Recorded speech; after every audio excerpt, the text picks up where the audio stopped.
اسلام میں بغیر نکاح کیے لڑکے اور لڑکیوں میں دوستی کا کوئی تصور نہیں ہے۔ اگر عورتوں کو غیر محرم مردوں سے بات کرنے کی ضرورت پڑ جائے تو انتہائی محتاط انداز اپنانے کا حکم دیا گیا ہے۔ ارشاد باری تعالیٰ ہے، اے ازواج پیغمبر، تم عورتوں میں سے کسی ایک کی بھی مثل نہیں ہو۔ اگر تم پرہیز کر رہنا چاہتی ہو تو مردوں سے حسب ضرورت بات کرنے میں نرم لہجہ اختیار نہ کرنا، کہ جس کے دل میں نفاق کی بیماری ہے کہیں وہ لالچ کرنے لگے، اور ہمیشہ شک اور لچک سے محفوظ بات کرنا۔ مذکورہ بالا آیت مبارکہ میں اللہ تعالیٰ نے ازواج مطہرات کو مخاطب کر کے قیامت تک آنے والی تمام عورتوں کو تعلیم دی ہے کہ کسی غیر محرم مرد سے ضروری بات کرتے وقت نرم لہجہ نہ اختیار کرنا، کیونکہ جب بھی عورت غیر مرد سے نرم لہجہ اپناتی ہے یا لچک دکھاتی ہے تو بہت سی خرابیاں جنم لیتی ہے۔ احادیث مبارکہ میں ہے، حضرت جابر رضی اللہ عنہ سے روایت ہے، حضور نبی اکرم صلی اللہ علیہ وسلم نے فرمایا، جن عورتوں کے خاوند موجود نہ ہو ان کے پاس نہ جاؤ، کیونکہ شیطان تمہاری رگوں میں خون کی طرح دوڑتا ہے۔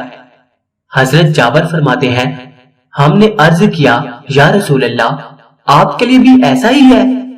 حضور نبی اکرم صلی اللہ علیہ وسلم نے فرمایا، ہاں میرے لیے بھی، لیکن اللہ تعالیٰ نے اس پر میری مدد فرمائی اور وہ میرا ہمزاد یعنی مسلمان ہو گیا۔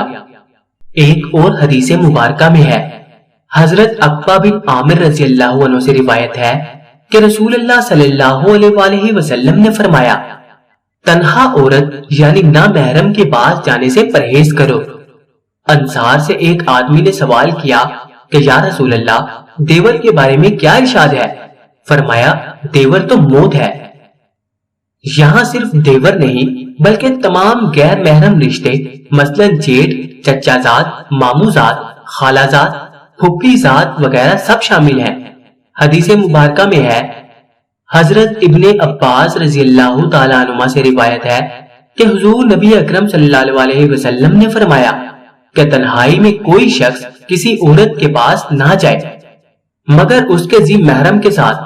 تو ایک شخص نے کھڑے ہو کر عرض کی کہ یا رسول اللہ، میری بیوی حج کرنے جا رہی ہے اور میرا نام فلاں غزوہ میں لکھ لیا گیا ہے۔ فرمایا کہ غزوہ میں نہ جاؤ اور اپنی بیوی کے ساتھ حج کرو۔